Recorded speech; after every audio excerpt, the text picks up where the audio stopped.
악재의 서재.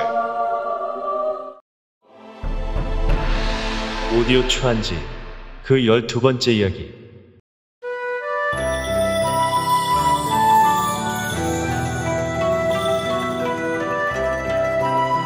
일찍이 초여왕은 유방과 항우에게 진나라를 정벌하라는 명령을 내릴 때 두 장군 중에서 누구든지 함양을 먼저 점령하는 사람을 관중왕으로 삼고 나중에 들어간 사람은 그의 신하로 삼게 하겠소 하는 언약을 한 일이 있었다.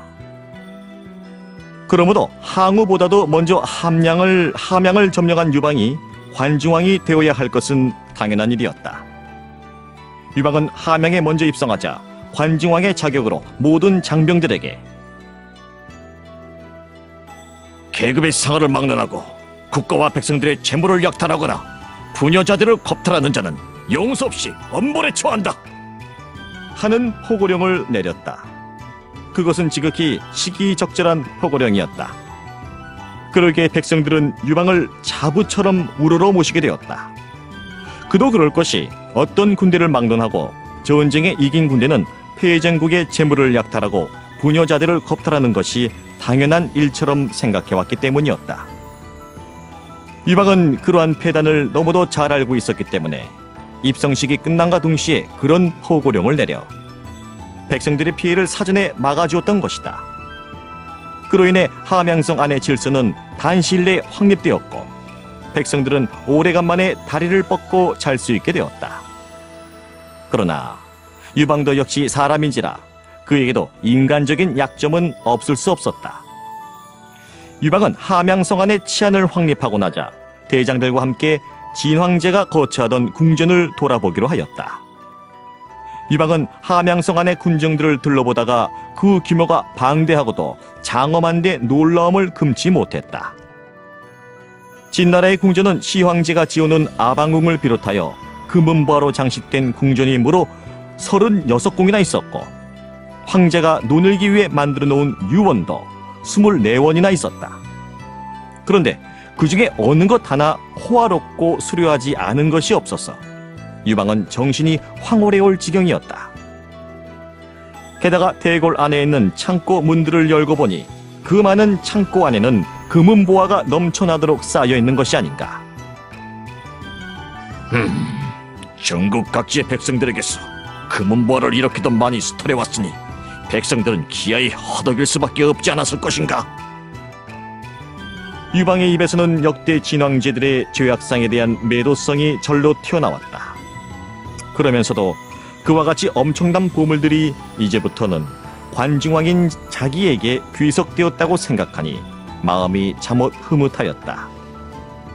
그러자 유방은 불현듯 삼천궁녀의 존재가 번개같이 머리에 떠올라서 진왕은 삼천궁녀를 거느리고 살았다고 하는데 그이들은 어디로 갔기에 한 명도 보이지 않느냐 하고 궁지기에게 물어보았다. 궁지기가 머리를 조아리며 대답한다. 삼천궁녀들이 거처하는 초방은 대궐 후원에 따로 있사옵니다. 삼천궁녀들은 한 명도 도망가지 아니하였사오니 초방도 한번 관람하심이 좋을 줄로 아뢰옵니다. 삼천궁녀를 구경한다는 것은 매우 흥미로운 일이로구나. 그러면 나를 그곳으로 인도하라. 유방은 삼천궁녀라는 말만 들어도 입안에 군침이 돌았다. 자고로 영웅호색이라는 말이 전해온다. 영웅은 색을 좋아한다는 소리다. 그런 의미에서 본다면 유방은 불세출의 영웅이니까 누구보다도 색을 좋아하는 셈이었다. 대궐문을 통해 후원으로 나오니 거기에는 궁녀들이 거처하는 초방이 여러 백채가 질비하게 늘어서 있었다. 난실 초방이니 경옥 초방이니 하는 아담한 궁전 앞에는 궁녀들이 제각기 4~5명씩 늘어서서 유방의 무언의 미소로 영접해주고 있었다.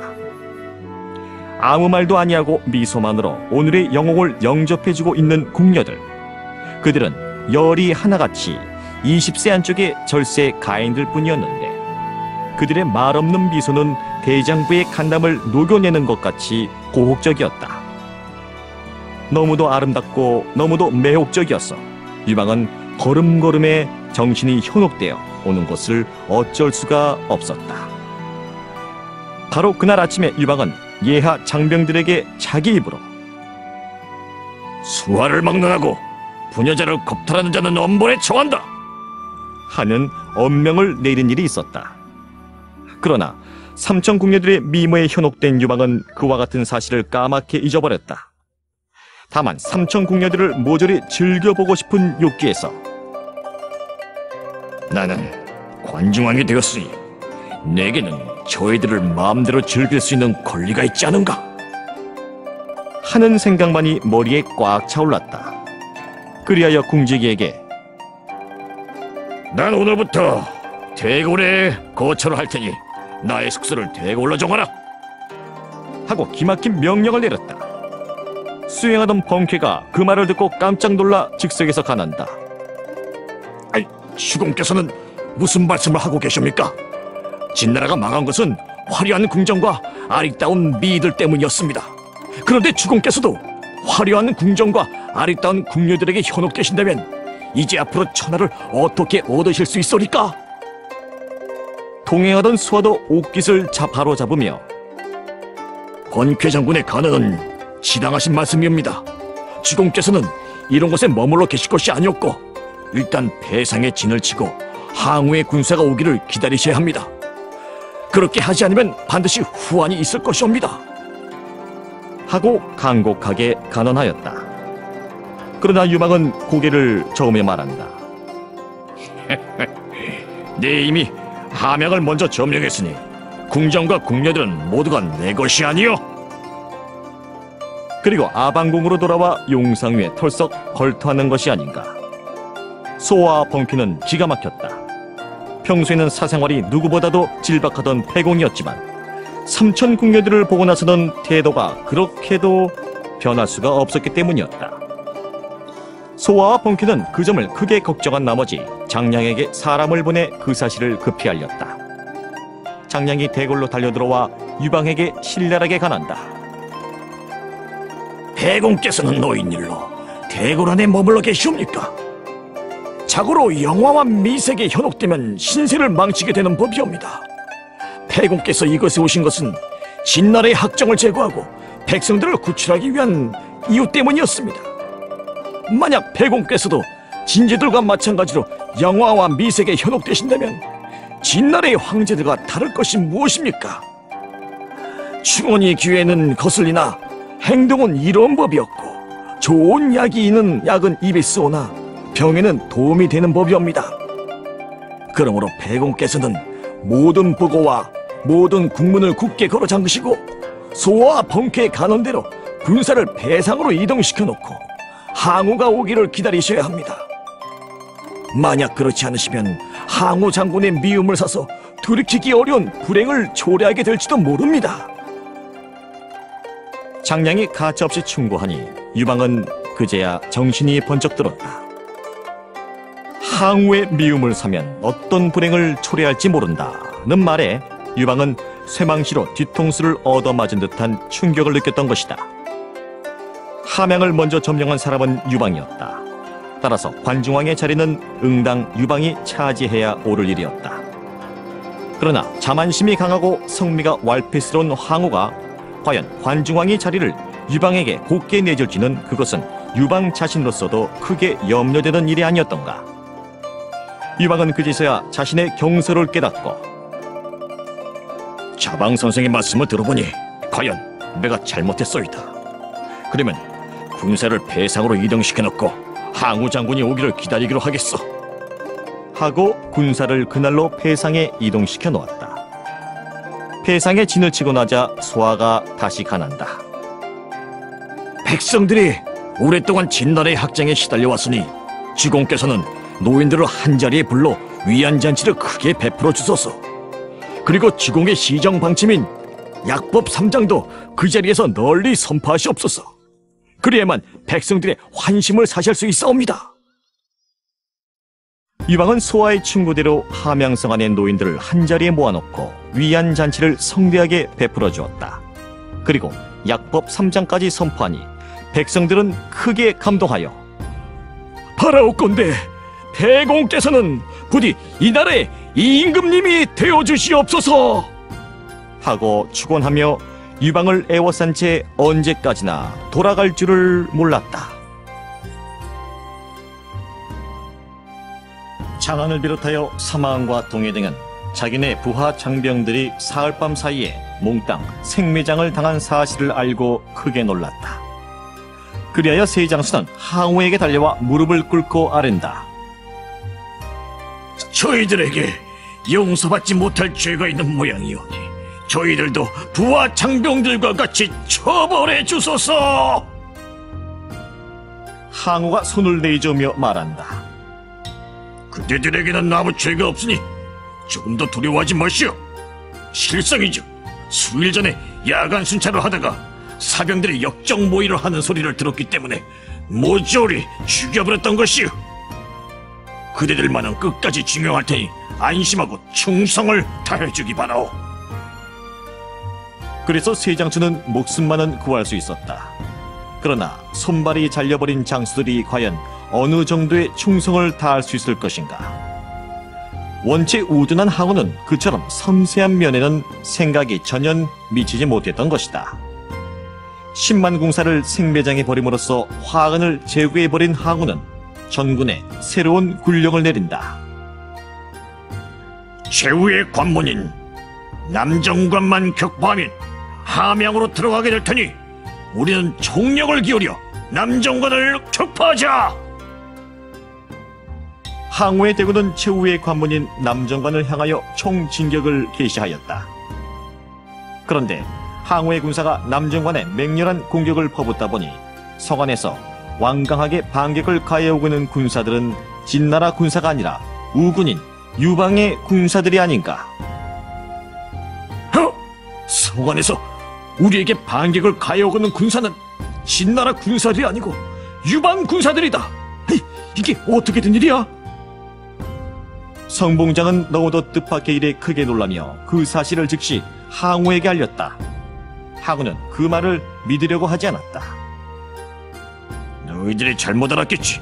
설마 그럴 리가 있겠느냐? 그러면서도 미심쩍어서 몸소 일선으로 나와보니 성벽 위에서 기운차게 휘날리고 있는 군기들은 모두가 유방의 기장인 붉은 깃발들이 아닌가. 그러면 유방의 군사는 무슨 까닭으로 남정관에서 항우의 군사와 싸움을 하게 되었던 것일까? 그 내막은 다음과 같았다. 항우가 진병 출신 10만 명을 생매장에 버리고 남정관으로 쳐들어온다는 소식을 듣자 유방은 번쾌를 불러 이렇게 물어보았다. 항우가 남정관을 점령하고 나면 나더러 관중왕의 자리를 내놓으라고 할 터인데 그 문제를 어떻게 막아냈으면 좋겠어? 번쾌가 대답한다. 함양을 먼저 점령한 사람이 관중왕에 되기로 한 것은 철석 같은 약속이었습니다. 그러나 항우는 그와 같은 약속을 지킬 사람이 아니옵니다. 그러므로 우리는 항우의 횡포를 힘으로 막아야 할 도리밖에 없습니다. 유방은 번쾌의 말을 듣고 깜짝 놀라며 반문한다. 항우의 횡포를 힘으로 막아내다니요. 관중왕이 되기 위해서는 항우와 싸움이라도 해야 한다는 말씀이요? 번쾌가 명쾌하게 대답한다. 물론입니다. 항우가 어거지를 쓴다고 관중왕의 자리를 양보할 수는 없는 일 아니옵니까? 항우는 남정관을 점령하고 나면 관중왕의 자리를 빼앗으려 할 것은 불보다 뻔한 일이고 우리는 항우가 남정관에 들어오지 못하도록 우리 군사를 가지고 항우를 막아내야 합니다. 실상인즉 유방 자신도 관중왕의 자리를 항우에게 양보할 생각은 꿈에도 없었다. 그러기에 유방은 번쾌의 말대로 설구, 진패 두 장수로 하여금 남정관에서 항우의 군사를 저지하고 있었던 것이다. 항우는 유방의 군사가 남정관을 철통같이 수비하고 있음을 보자 전신을 와들와들 떨며 이를 부두둑 갈았다. 유방이란 놈이 관중왕이 되려고 이런 장난을 치고 있는 모양인데 지가 감히 나에게 이럴 수가 있을까?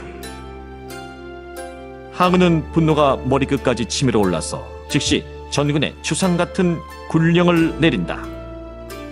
유방은 나의 앞길을 가로막고 있으니 그자는 이미 우군이 아니고 우리의 적이다.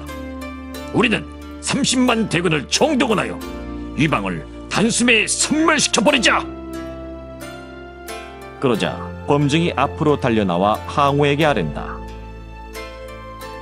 유방이 우리의 성 안으로 들어오지 못하게 하는 것은 자기가 관중왕이 되려는 처사임이 분명합니다. 만약 관중왕의 자리를 유방에게 빼앗기신다면 주공께서는 천추의 유안을 남기시게 되었시옵니다. 그러나 두 분 사이에는 형제의 결의를 맺으신 일도 있고 하니 싸울 땐 싸우더라도 우선은 서한을 보내 유방을 설득해 보심이 좋은 줄로 아뢰옵니다. 항우는 범증의 충고를 옳게 여겨 우선 영포로 하여금 남정관을 포위하게 하고 유방에게 다음과 같은 서한을 화살로 쏘아보냈다. 나 노공 항우는 의제인 태군 유방에게 글을 보내오. 공과 나는 지난날 회왕 앞에서 결의 형제를 맺고 진나라를 함께 치려고 나섰던 것이요. 그 공이 나보다 먼저 함양에 입성했다곤 하지만 나는 진장 장안을 항복시킨 것을 비롯하여 많은 제후들을 굴복시키면서 지금 남정관에 이르렀어. 그런데 공은 나의 공로를 가로채어 관중왕이 되고자 나를 이곳에서 저지하고 있으니 그것이 대장부의 할 일이겠어. 내가 만약 남정관을 때려부시고 들어가면 공으로서는 면목이 없을 일이니 관문을 속히 열어 우리 두 사람의 형제의 지위를 새롭게 합시다. 휠에 뉘우치는 일이 없도록 거듭 선처하기를 바라오. 의형 노공 항우 씀. 유방은 항우의 서한을 받아보고 곧 참모회의를 열었다. 항우가 이런 글을 보내왔는데 이 문제를 어떻게 처리했으면 좋겠어? 장량이 대답한다. 항우는 30만 대군을 거느리고 있는데 우리 군사는 10만에 불과하므로 힘으로는 항우를 당해내기가 어려울 것이옵니다. 만약 싸우다가 패하는 날이면 패공께서는 포로의 신세를 면하기가 어려울 것이오니 저쪽의 요구대로 관문을 순순히 열어주는 것이 상책일 것 같사옵니다. 그러면 관중왕의 자리를 항우에게 넘겨주라는 말씀인가요? 그 문제와는 얘기가 다르옵니다. 관중왕의 자리는 어디까지나 패공께서 차지하셔야 합니다. 그렇게만 된다면 오죽이나 좋겠어. 그 자리를 항우가 빼앗으려고 하기 때문에 문제가 복잡해진 것 아니요. 그 문제는 그때 가서 해결해도 됩니다. 그 문제가 두려워 처음부터 싸움으로 해결하다가는 죽도 밥도 안 되옵니다. 그러면 난 선생만 믿고 남정관의 관문을 열어주기로 하겠어. 유방의 관문을 열어주라는 명령을 내리자 대장 설구가 관문을 활짝 열고 항우의 선봉장인 영포를 맞아들이며 말한다. 우리가 남정관을 굳게 지켜온 것은 항우 장군의 입성을 저지하기 위해서가 아니라 진나라 패장변들의 난동을 막기 위한 처사였어. 패공께서는 항우 장군의 선을 받아보시고 관문을 속히 열어 항우 장군을 정중하게 영접하라는 명령을 계셨습니다. 항우 장군께서 신속히 입성하시도록 해주소서. 영포가 그 말을 항우에게 전하니 항우는 군사를 거느리고 남전관으로 당당하게 입성하면서 그러면 그렇지. 유방이 제 아무리 함양을 먼저 점령했기로 내가 누구라고 감히 내 앞에서야. 하고 유방을 어디까지나 깔보는 호기를 부렸다. 그나 그뿐이랴. 항우는 남정관에 들어와 홍문에 진을 치고 나자 유방에 직접 영접해주지 않은 것이 매우 못마땅하게 여겨져서 유방은 지금 어디 있게 보이질 않는 거냐? 하고 설구에게 물었다. 패공께서는 지금 배상에 계시옵니다. 알았다. 곧 나를 만나러 오겠지. 항우는 유방을 어디까지나 자신의 부하로 생각하고 있는 말투였다. 그러나 범증은 아무래도 마음이 놓이지 않아 항우에게 이렇게 귀뜸을 해주었다. 유방이 직접 영접을 나오지 않는 것을 보면 그의 태도가 의심스럽습니다. 유방이 지금 배상에서 무슨 짓을 하고 있는지 그동안의 그의 행장을 소상하게 염탐해 볼 필요가 있사옵니다. 그래요? 필요하시다면 지금이라도 조사해 보시오. 범직은 항우의 허락을 받고 많은 첩자들을 보내 유방의 행장을 일일이 조사해 보았다. 그 결과 유방은 함양을 점령하고 나서 백성들에게 눈부신 선정을 베풀고 있음을 알고 놀라움을 금치 못했다. 유방이 그처럼 선정을 베풀고 있으면 관중왕이 되려는 준비 공작이 분명하구나. 그렇게 판단한 범직은 항우에게 달려와 다음과 같이 설명하였다. 유방이 고향에 있을 때는 재물을 몹시 탐낼 뿐 아니라 계집이라면 사족을 못 쓸 정도로 좋아했었습니다. 그런데 함양을 점령하고 나서는 재물에 청렴할 뿐 아니라 아방국에 있는 삼천 궁녀들조차 거들떠보지 않았다고 합니다. 그런 미로 보면 유방은 관중왕이 되려는 준비 공작을 착실하게 진행시켜오고 있음이 분명합니다. 항우는 그 말을 듣고 코웃음을 치면서 떡줄 사람은 생각도 안 하고 있는데 김치국부터 마시는 격이로구만. 어? 누가 뭐라든 간에 관중왕의 자리만은 내 차지요. 하고 예사롭게 흘려넘기려 하였다. 범직은 그럴수록 걱정이 앞선다. 그 문제는 결코 가볍게 보아 넘길 일이 아니옵니다. 가볍게 보아 넘기지 않으면 유방인 나에게 어쩔 거란 말이오. 관중왕의 자리를 내놓기를 섭섭해 한다면 어느 변방의 왕자리를 주어 쫓아내면 될 게 아니오. 항우는 유방을 어디까지나 대수롭지 않게 취급하고 있었지만 범직은 절대로 그렇게는 생각할 수 없었다. 그러나 당장은 어찌할 도리가 없기에 범직은 그날 밤 항우의 숙부인 항백을 찾아가 그 문제를 상의하였다. 노공께서 반드시 관중왕이 되셔야만 하겠는데 유방이 그 자리를 양보해 줄 것 같지 않으니 이를 어찌 했으면 좋겠소이까? 항백이 대답한다. 내 조카가 관중왕이 된다면 난들 얼마나 좋겠어. 그러나 왕이란 천운을 타고난 사람이 아니면 못 되는 법이오. 내 일찍이 장량 선생한테서 천문을 배운 일이 있으니 오늘 밤 군사와 함께 천문을 한번 살펴보기로 합시다. 그래서 이날 밤 범직은 항백과 함께 천문을 살펴보았다.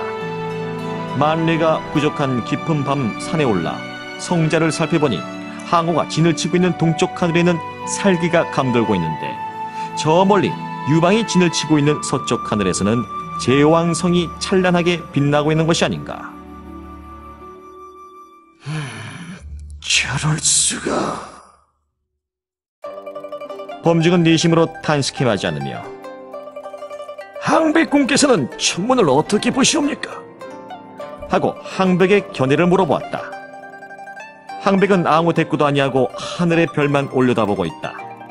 범직은 그럴수록 불안스러워서 공께서는 천운을 어떻게 보셨는지 솔직히 말씀해 주소서 하고 대답을 재촉하였다. 그러자 항백은 가벼운 한숨을 쉬며 이렇게 대답하는 것이 아닌가. 해공의 진을 치고 있는 서쪽 하늘가에는 제왕성이 찬란하게 빛나고 있는데 노공이 진을 치고 있는 동쪽 하늘가에는 살기만이 충만하니 천운은 해공에게로 기울고 있음이 확실한 것 같구려. 천문을 살펴본 두 사람의 견해는 완전히 일치하였다. 아니, 천운이 그렇다면 관중왕의 자리를 유방에게 빼앗기고 말아야 한다는 말인가? 전력을 기울여 항우를 보필해 온 범증으로선 슬프기 그지없는 노릇이었다. 항백은 범증의 그러한 심정을 눈치채고 넌지시 이렇게 물어본다. 전수로 보아서는 관중왕의 자리를 유방에게 빼앗길 것이 분명한데 군사는 장차 처신을 어떻게 하시려? 범증은 일대 결심이라도 한 듯 고개를 힘있게 들며 결연히 대답한다. 현수로 보아서는 관중왕의 자리를 유방에게 빼앗길 것이 분명합니다. 그러나 성세의 운수란 반드시 천운만으로 결정되는 것은 아니옵니다. 일찍이 제나라의 심포설한 사람은 하늘이 정한 운수는 사람이 이긴다. 그러나 노력여하에 따라서는 사람의 노력으로 천운을 능히 이길 수도 있다. 라고 말한 일이 있었습니다. 나는 이미 신명을 다해 항우 장군을 보필하고 결심한 몸이므로 천운이 어찌되었든 간에 나의 마음에는 초도 변동이 없사옵니다. 그러므로 주공을 위해 끝까지 싸울 결심입니다. 다만 공공에게 부탁드리고 싶은 말씀은 오늘 밤 우리가 천문을 살펴본 일을 누구에게도 말하지 말아주시옵소서. 백발이 성성한 범증의 결심은 비장하도록 확고부동하였다. 바로 그날 밤 항백과 범증이 산에서 내려오는 길에 항우를 찾아와 한담을 나누고 있었는데 마침 그때 유방의 부하인 조무상이라는 사람으로부터 항우에게 한 통의 밀서가 보내져 왔다. 밀서의 내용은 다음과 같았다. 유방은 관중왕이 들여는 마음에서 진황이었던 자영을 재상으로 발탁하여 대각의 형태를 착착 굳혀가고 있사오니 노공께서는 시급히 대책을 강구하시옵소서. 소생은 노공을 진심으로 앙모하는 까닭에 급히 알려드리는 바이옵니다. 조무상은 항우와 내통하여 크게 출세해보려고 그런 밀서를 보내왔던 것이다. 항우는 그 밀서를 받아보고 크게 노하였다. 유방이란 놈이 분수를 모르고 그처럼 방자스럽게 나온다면 그대로 내버려둘 수는 없는 일이다. 항우는 노발대발하며 당장 군사를 발동하여 유방을 잡아 죽이겠다고 야단법석이었다. 그러나 범증이 침착하게 간한다. 유방이 재물과 여색을 멀리하는 것을 보면 그가 관중왕의 자리를 노리고 있으면 의심할 여지가 없사옵니다. 그러므로 우리로서는 손을 빨리 써야 할 것이 사실입니다. 그러나 이 문제를 무력으로 해결하는 것만은 신중히 검토해봐야 할 일이옵니다. 유방이란 놈을 잡아 죽이기만 하면 그만인데 검토고 자시고가 어딨단 말이오? 범증이 다시 아랜다. 이 문제를 가볍게 여기셨다가는 큰일 나시옵니다. 병법에 병력이 10배나 되면 포위하고 5배가 되면 공격하라는 말이 있사옵니다. 유방은 10만 군사를 가지고 있고 우리는 30만 군사를 가지고 있으니 병력만으로 본다면 우리가 우세한 것은 사실입니다. 그러나 유방의 휘하에는 번케와 주발 같은 만부부당의 장수들이 50여 명이나 있는 데다가 장량과 소와 같은 탁월한 모사들도 기라성같이 많사옵니다. 그러므로 싸워서 이긴다는 것은 여간 어려운 일이 아니옵니다. 그나 그뿐입니까? 유방은 함양에 먼저 입성하여 민심을 두텁게 얻어놓고 있는 관계로 그 세력은 결코 가볍게 볼 수가 없사옵니다. 그러면 유방을 어떤 방법으로 때려잡자는 말이오? 신에게는 한 가지 계략이 있사옵니다. 항우는 그제서야 눈에 광채가 떠올랐다. 무슨 계략인지 어서 말씀해 보시오. 내일 밤 삼경에 특공대를 배상에 밀파하여 유방을 사로잡아오면 모든 문제를 간단히 해결할 수 있사옵니다. 항우는 그 말을 듣고 무릎을 치며 감탄하였다. 과연 묘책이오. 그러면 내일 밤 특공대를 보내 유방을 생포해 오기로 합시다. 범증이 다시 말한다. 이왕 특공대를 보낼 바에는 장량도 함께 잡아오도록 하소서. 아니, 장량은 무엇 때문에? 장량을 그냥 두었다가는 보복을 당한 염려가 있기 때문입니다.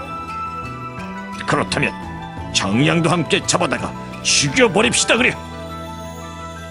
옆에 앉아있던 항백은 그 말을 듣고 소스라치게 놀랐다. 범증이 항우를 위해 유방을 죽이거나 말거나 자기로서는 관여하고 싶지 않았다. 그러나 자기와 막역한 친구인 장량까지 잡아다 죽이자는 말에는 가슴이 철렁했던 것이다. 항백은 그날 밤 집에 돌아와서도 마음에 괴로워 잠을 이룰 수가 없었다. 장량과 나는 옛날부터 시기지우가 아니던가. 아니, 나는 그에게서 천문학을 배웠으므로 그는 단순한 친구가 아니라 나의 은사이기도 하다. 유방이 항우에게 붙잡혀 죽거나 말거나 그것은 나가 관여할 바가 아니야. 그러나 장량에 죽게 된 것을 뻔히 알고 있으면서 모르는 채 하고 있을 순 없는 일 아닌가. 항백은 생각이 거기에 미치자 자리를 박차고 일어나 패상으로 말을 달리기 시작하였다. 오늘 밤 안으로 장량을 구하지 않으면 죽음을 면하기가 어려울 것 같기 때문이었다. 아군 초수를 통과할 때마다 경비병들이 크게 놀라며 묻는다. 장군님, 이 밤중에 어디를 가시옵니까? 군령을 받들고 일선 순찰을 나가는 길이요. 황백의 항우의 숙부임을 군사들은 잘 알고 있었기 때문에 아군 초수를 통과하는 데는 문제가 없었다. 그러나 유방의 진영으로 넘어오면서부터 사정이 크게 달라졌다. 유방의 경비대장 하우영은 창검으로 황백의 앞을 가로막으며 무섭게 따지고 들었다. 이 밤중에 남의 영대로 함부로 들어오는 놈이 누구냐? 죽지 아니려거든 정체를 밝혀라. 황백은 어쩔 수 없이 말에서 뛰어내려 머리를 숙여 보이며 말한다. 나는 장년 선생에게 급히 알려드릴 일이 있어서 밤에 무릅쓰고 달려오는 길이요. 나에게 장량 선생을 급히 만나게 해주시오. 그러나 하우영에게는 그 말이 통할 리가 없었다. 도대체 당신이 누구기에 이 밤중에 장량 선생을 뵙겠다는 것이오? 장량 선생을 만나뵈려거든 당신의 이름부터 밝히시오. 내가 누구냐는 것은 묻지 말고 장량 선생에게 어떤 사람이 급한 용무로 만나뵈러 왔다고만 전해지면 될 게 아니오. 황백은 자신의 이름만은 누구에게도 알고 싶지 않았다. 어쩌다가 비밀이 탄로나는 날이면 큰일이기 때문이었다. 그러나 하우영은 그럴수록 의심스러워서 경비병들에게 여봐라! 이놈이 장량 선생을 암살하려는 자객의 모양이니 이놈을 당장 결박지어라! 하고 추상 같은 호령을 내리는 것이 아닌가. 황백은 꼼짝 못하도록 결박을 당하고 나서 다시 애원하듯 말한다. 결박을 지어도 좋으니 내가 찾아온 사실을 장량 선생에게 급히 알려주시오. 시간을 지체하면 장량 선생의 신상이 큰일이 납니다. 하우영은 그 말을 듣고 나서야 장량의 숙소로 급히 달려갔다. 그러나 깊은 밤중임에도 불구하고 장량은 어디로 갔는지 숙소에는 그림자도 보이지 않았다. 장량은 한밤중에 어디로 가고 숙소에 없었던 것일까? 실상인즉 그날 밤 장량은 잠을 자려고 초저녁부터 자리에 누워 있었다. 그러나 웬일인지 이날 밤 따라 잠은 오지 아니하고 마음이 까닭없이 심란하였다. 그 참 이상하다. 오늘 밤 따라 마음이 어지러워지는 것은 웬일일까? 장량은 무엇인지 모르게 불길한 예감이 들어 옷을 다시 치러입고 밖으로 나와 천문을 살펴보았다. 그러다가 자신도 모르게 하고 놀라는 소리를 내었다. 왜냐하면 동쪽 하늘가에 험악한 살기가 농후하게 감돌고 있었기 때문이었다. 동방이 무엇 때문에 살기가 저렇듯이 농후하게 감돌고 있을까? 혹시 오늘이나 내일 중으로 누가 기습이라도 해올 징전 아닐까? 장량은 자꾸만 불길한 예감이 들어 그 길로 중군에 들러보니 유방은 아직 자지 않고 병서를 읽고 있다가 장량을 보고 적이 놀란다. 선생은 웬일로 아직도 주무시지 않고 이곳까지 오셨습니까? 장량이 허리를 굽혀 보이며 대답한다.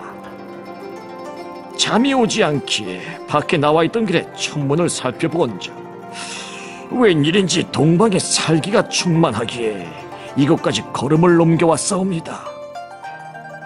유방은 그 말을 듣고 새삼 놀라며 묻는다.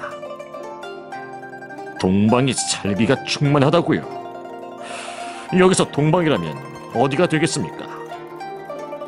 지금 항우가 진을 치고 있는 곳은 홍문이온데 홍문은 우리에게는 동쪽에 해당하는 곳이옵니다.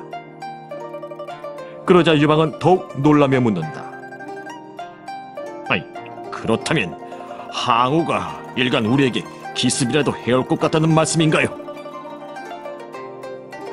그렇게 하겠습니까마는 항우 장군이 패공을 눈에 가시처럼 여기고 있는 것은 분명합니다. 만일의 경우에 대비하여 경계만은 튼튼히 해두는 것이 좋을 것 같사옵니다. 항우는 30만 대군을 거느리고 있어서 그가 쳐들어온다면 우리는 감당하기 어렵겠는데 그 일을 어찌 했으면 좋겠소이까?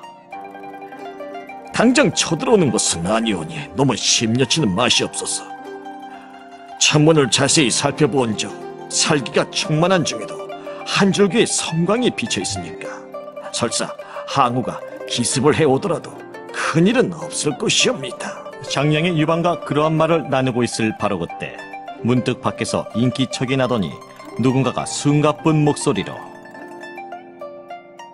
군사께서는 이곳에 와 계십니까? 하고 장량을 찾는 소리가 들려왔다. 장량은 방문을 열고 어둠 속을 내다보며 이 밤중에 나를 찾아온 사람이 누구냐? 소장은 경비대장 하우영이옵니다. 하우영은 정체불명의 인물이 경계선을 넘어 장량을 찾아왔음을 설명해 주었다. 장량은 수상스러운 듯 고개를 기울이며 말한다. 이 밤중에 누가 나를... 아무튼 내가 곧 숙소에 돌아가 있을 테니 그 사람을 나의 숙소로 데리고 오도록 하게. 유방이 그 말을 듣고 걱정스러운 듯 밤중에 찾아왔다던 정체불명의 인물을 선생이 직접 만나셔도 괜찮겠습니까? 하고 묻는다. 혹시나 자객이 아닐까 걱정스러웠던 것이다. 그러나 장량의 태도는 태연하였다. 한밤중에 찾아온 것을 보면 급한 용무인 것만은 의심할 여지가 없으니 제가 그 사람을 직접 만나보고 나서 폐공전에 곧 보고를 올리도록 하겠습니다. 그리고 숙소로 돌아와 기다리고 있노라니까 하우영이 문제의 인물을 데리고 오는데 그는 다른 사람이 아닌 항백이 아닌가. 장량은 맨발로 달려나와 항백을 방 안으로 맞아들이며 아니, 장군께서 이 밤중에 웬일이시옵니까? 하고 물었다. 항백은 밤중에 찾아오게 된 연유를 자세하게 설명을 해주고 나서 나는 선생을 구하기 위해 목숨을 걸고 찾아왔소이다. 내일 밤에 항우의 특공대가 유방을 생포하려고 습격해올 것이니까 선생은 그들이 오기 전에 나와 함께 어디론가 도망을 가기로 합시다. 그렇게 하지 않으면 선생도 목숨이 위태로우십니다. 하고 말하며 둘이 함께 도망갈 것을 졸라대지 않는가. 장량은 항백의 우정이 매우 고맙긴 하였다. 그러나 자기만 살기 위해 유방을 배신하고 도망할 생각은 꿈에도 없었다. 장량은 항백의 손을 붙잡고 간곡하게 말한다. 장군의 우정은 눈물겹도록 고맙소이다. 그러나 폐공은 한왕에게서 나를 빌려온 이후로 오늘날까지 나에게 극진한 대우를 해주고 계시오. 그런데 내가 어찌 그 은공을 배반하고 나 혼자만 살겠다고 도망갈 수가 있겠소이까? 이왕이면 이 사실을 폐공에게도 알려서 다 같이 구원을 받기로 합시다. 항백은 그 말을 듣고 기절초풍할 듯이 놀란다. 나는 선생을 구하러 온 것이지 유방을 구하러 온 것은 아니오. 이 사실을 유방에게 알리면 내 입장이 어떻게 되겠소이까? 항백으로서는 당연한 반론이었다. 장량은 대답이 난처하여 한동안 심사숙고만 하고 있었다. 항백은 애원이라도 하듯 장량을 다시 조른다. 자, 선생은 여러 생각 마시고 당장 나와 함께 도망을 가십시다. 그러나 장량은 굳은 결심이라도 하는 듯 항백의 손을 힘있게 움켜잡으며 내가 살기 위해 폐공을 배반할 수는 없소이다. 이왕이면 우리 두 사람이 폐공을 직접 만나 뵙고 세 사람이 다 같이 무사할 수 있는 길을 강구해보는 것이 어떻겠소이까? 그러나 항백은 더욱 놀라며 묻는다. 이 사실이 항우에게 알려지면 나는 죽게 돼요. 그런데 어쩌자고 유방을 만나자고 하는 것이오? 그 점은 걱정 마시오. 폐공을 만난다고 비밀이 탄로될 걱정은 없소이다. 폐공은 관인 후덕하신 장자이니까 어쨌든 만나 뵙고 함께 상의하기로 합시다. 장량은 항백을 중군으로 끌고 와 유방에게 이렇게 소개하였다. 이 어른은 항우 장군의 숙부가 되시던 항백 장군이었대. 내일 밤 항우 장군의 특공대가 우리 진영에 기습을 가해올지도 모른다고 일부러 알려주러 오셨습니다. 유방은 그 말을 듣고 항백을 상좌에 모시며 말한다. 나를 도와주기 위해 모험을 무릅쓰고 일부러 찾아와 주셔서 고맙기 그지없소이다. 나는 관정에 들어오자 진나라의 궁정과 재물들을 소중하게 관리해오면서 노공께서 하루속히 오시기를 기다리고 있는 중이요. 그런데 노공께서는 내게 무슨 오해를 품고 계신 모양이니 장군께서는 그 오해를 풀어주시도록 진력해 주소서. 항백은 그 말을 듣고 적잖이 놀랐다. 유방이 항우에게 그처럼 호의를 품고 있을 줄은 몰랐기 때문이었다. 아니, 그러면 폐공께서는 관중왕의 자리를 처음부터 노공에게 양보하실 생각이셨다는 말씀입니까? 유방이 웃으면서 대답한다. 애당초 우리가 진나라 정벌의 길에 오를 때 조혜왕께서 함양을 먼저 점령하는 사람이 관중왕이 되라고 분부하신 것은 사실입니다. 그러나 노공은 나의 의형이시오. 성령께서 관중왕이 되시길 원하신다면 아오인 내가 어찌 그것을 반대할 수 있으오리까? 장군은 번영에 돌아가시거든 노공에게 그런 말씀을 꼭 전해주시오. 유방은 그렇게까지 말하고 나서 문득 생각난 듯이 항백에게 엉뚱한 말을 묻는다.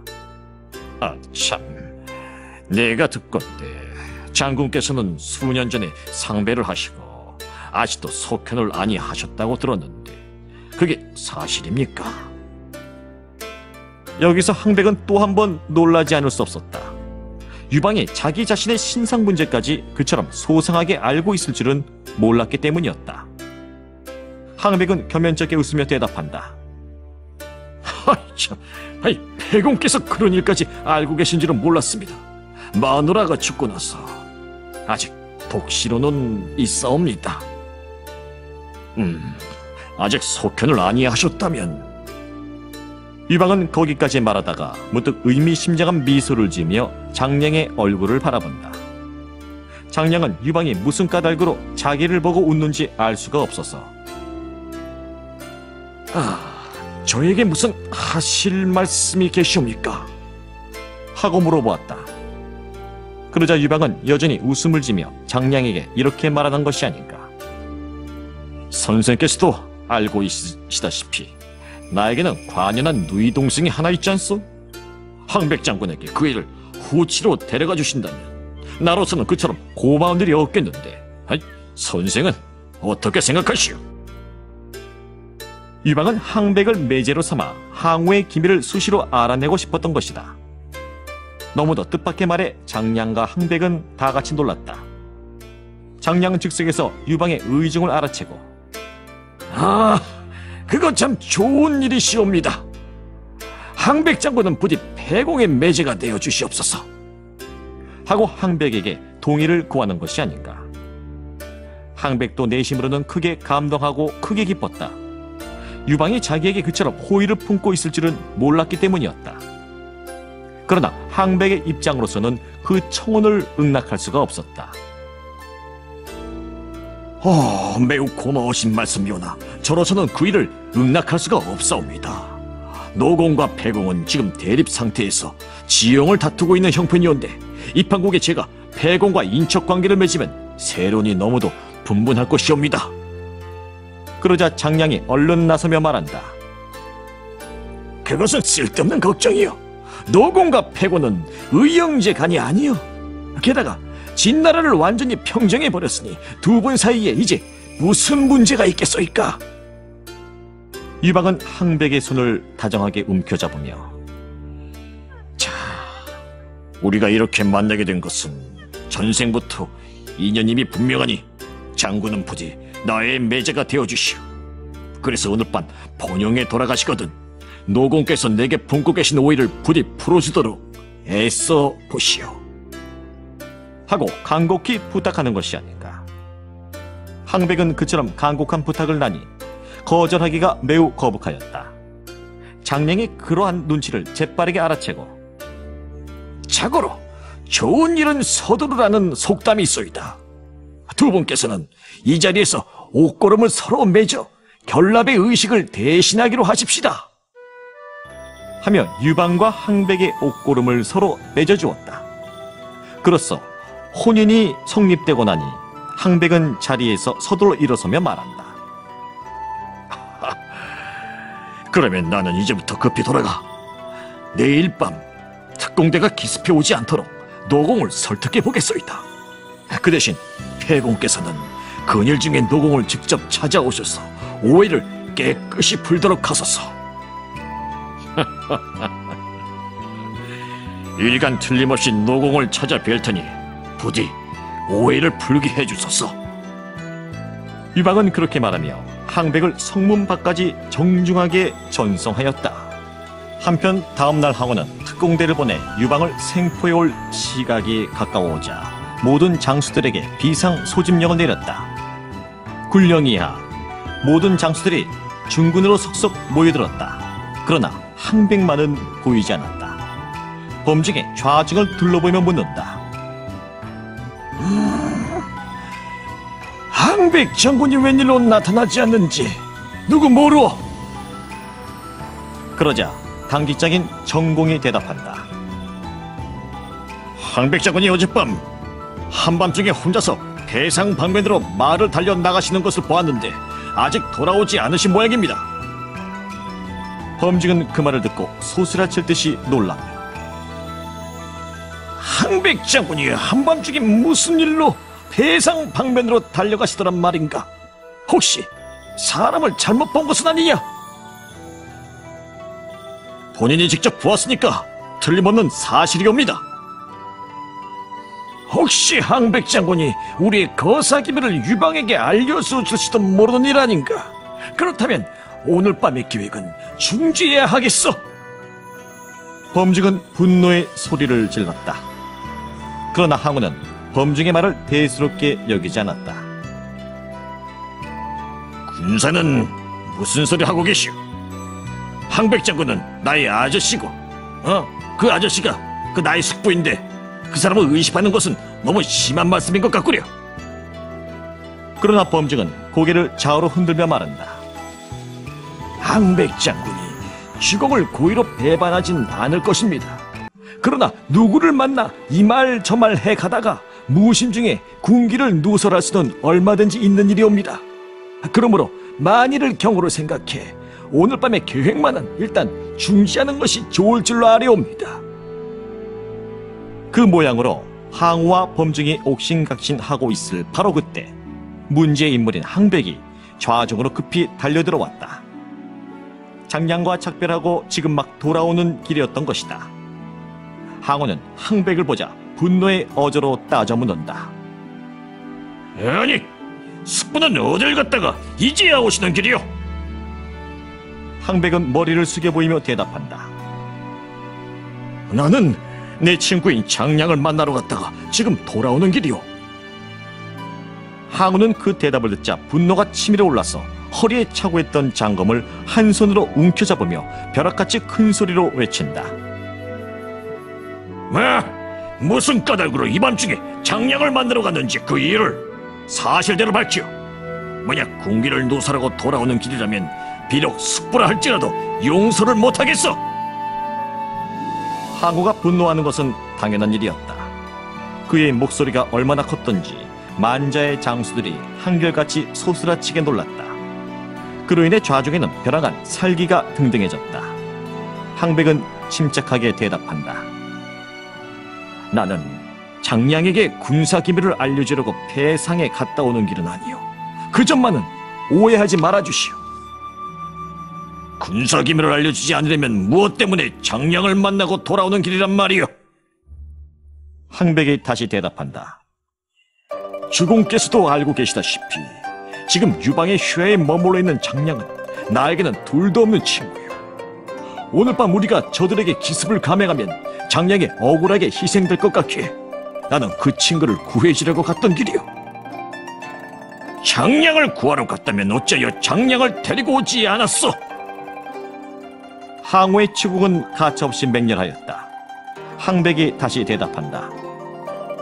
나는 장량의 말을 들어보고 우리는 유방을 크게 오해하고 있다는 사실을 알았어. 그래서 이왕이면 모든 사실을 좀 더 정확하게 알아보고 싶어서 나중에 대담하게 유방까지 만나보았던 것이오. 예? 유방까지 만나봤다고요? 그래서 유방을 만나보니 유방이 뭐라고 합니까? 어시오, 황백은 유방은 관중왕이 되려는 의사가 전혀 없더라는 말과 유방은 진나라의 대궐과 재물을 고스란히 보존해 오면서 항우가 하루속히 입성해 주기를 고대하고 있더라는 말을 자상하게 설명해 주었다. 그러나 유방의 누이 동생을 후치로 맞아오게 되었다는 사실만은 끝까지 비밀에 붙여두었다. 항우는 항백의 말을 듣고 입가에 회심의 미소를 띠며 숙부의 말씀은 거짓이 없는 사실이겠죠? 하고 다시 한번 따져 물었다. 황백이 머리를 조아리며 대답한다. 내가 누구를 위해 그런 거짓말을 하겠소이까? 그렇잖아도 유방은 수삼일 안으로 주공을 찾아뵐 테니 나더러 그 말씀을 꼭 전해달라고 하더이다. 항우는 그 말을 듣고 기뻐 마지 않으며 말한다. 그러면 그렇지. 유방이 감히 나에게 어쩔 것인가? 그리고 이번에는 범증을 돌아보며 말한다. 지금 숙부의 말씀을 들어보면 유방이 딴 뜻을 품고 있지 않음이 분명한 것 같구려.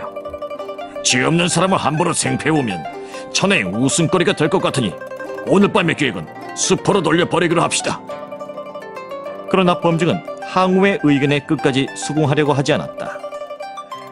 외람된 말씀이오나 항백 장군은 지금 유방과 장량의 심오한 계략에 속아 넘어가고 있는 것이옵니다.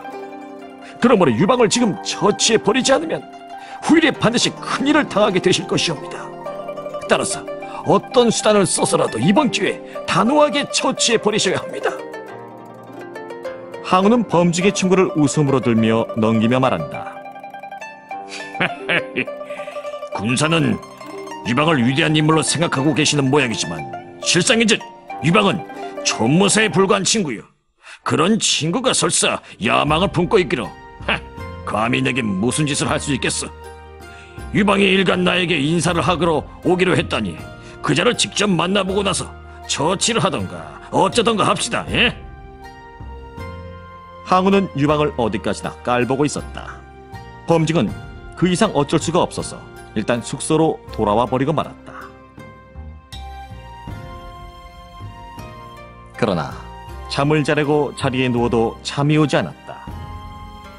유방을 지금 처치해 버리지 않으면 후일에 항우가 반드시 유방의 손에 비참하게 될 것만 같았기 때문이었다. 안 된다. 나는 이미 항우에게 신명을 다해 충성하기로 결심한 몸이 아닌가? 유방을 살려두었다가는 항우가 반드시 비참하게 될 것을 뻔히 알고 있으면서 그냥 내버려둘 수는 없는 일이 아닌가? 범증은 생각이 거기에 미치자 새벽같이 항우를 다시 찾아와서 간한다. 유방을 살려두었다가는 주공에게 크게 불리할 것이오니 내일이라도 그를 이곳으로 초청하여 죽여버리셔야 합니다. 항우가 웃으며 반문한다. 군사는 유방을 그렇게도 큰 인물이라고 생각하시오. 유방은 겉으로는 어리석은 듯이 꾸미고 있사오나 실상인즉 내심은 말할 수 없이 음흉한 인물입니다. 그러므로 이 기회에 기어이 죽여버려야 합니다. 군사가 그렇게까지 걱정되신다면 내일이라도 그를 초청하여 죽여버리기로 합시다. 그래. 그런데 죽인다면 어떤 방도로 죽이는 것이 좋겠어? 유방을 죽이는 데는 세 가지 방도가 있사옵니다. 첫 번째는 홍문전에 환영잔치를 베풀어 놓고 유방이 그 자리에 나타나거든 주공께서 몸소 영접을 나가셔서 즉석에서 목을 베어 버리는 것이온데 그것을 상책이라고 하겠습니다. 내 손으로 유방의 목을 직접 쳐버리란 말씀인가요? 항우는 어쩐지 마음이 내키지 않은 듯 고개를 기울이다가 자, 그럼 또 다른 방법은? 하고 묻는다. 범증이 다시 대답한다. 주공께서 직접 손을 쓰시기가 싫으시거든 막후에 200여 명의 장사들을 미리 숨겨두었다가 연회가 무르익을 갈 무렵에 그들로 하여금 유방의 목을 쳐버리게 하는 것이옵니다. 그러나 이 경우는 주공께서 직접 목을 치시는 것처럼 확실하다고는 볼 수 없겠습니다. 또 다른 방도는 없어? 항우는 무엇이 못마땅한지 또 다른 방도를 묻는다. 세 번째 방도는 범증은 잠시 주저하는 빛을 보이다가 다시 말을 계속한다. 세 번째 방도는 유방을 대취하게 만들었어. 그가 취중에 무슨 실태를 부리면 그것을 구실로 유방을 즉석에서 죽여버리는 방도입니다. 그러나 그 방법은 제가 말씀드린 세 가지 중에서는 최하책이옵니다. 항우는 고개를 끄덕이며 말한다. 잘 알겠소이다.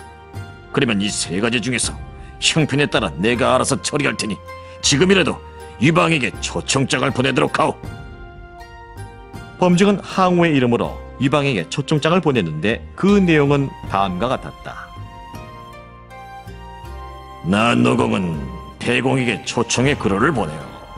우리 두 사람은 회왕의 어명을 받들고 멸진 정도에 동시에 올랐건만 태공은 일찌감치 함양에 들어가 나보다 먼저 궤가를 올렸으니 이는 진실로 만천하가 다 함께 기뻐해야 할 일이오. 따라서 본인은 장군을 위해 명일 홍문전에서 축하의 대연을 베풀어 드리고자 하니 아무리 바쁘시더라도 꼭 왕림해 주시기를 바라겠어.